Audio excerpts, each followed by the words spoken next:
गजा में जंग को लेकर इजरायल के खिलाफ लगातार विरोध देखा जा रहा है। दुनिया के कई देश फलस्तीन के समर्थन में उतर आए और गजा में इजरायली हमलों की कड़ी निंदा की है। इसी कड़ी में अब सबसे बड़े यूरोपीय देश ने इजरायल को झटका दे दिया है, जिस पर इजरायली पीएम बिन्यामिन नेतन्याहू समेत अमेरिका भी भड़क गया।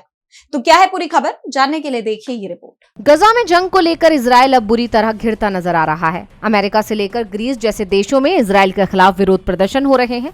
इस बीच फ्रांस ने इजरायल को बड़ा झटका देते हुए अहम घोषणा की है।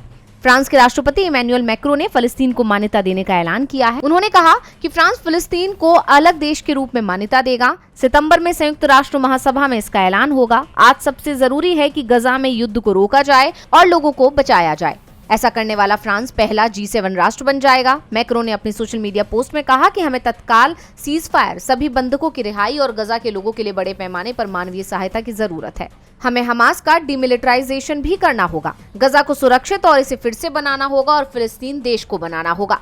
उनके इस बयान ने इजरायल और अमेरिका को चौंका दिया है। इजरायली प्रधानमंत्री बिन्यामिन नेतन्याहू ने कहा कि फ्रांस का ये कदम आतंकवाद को इनाम देने जैसा है और गजा की तरह एक और ईरानी मोहरे को जन्म देने का खतरा बढ़ाता है।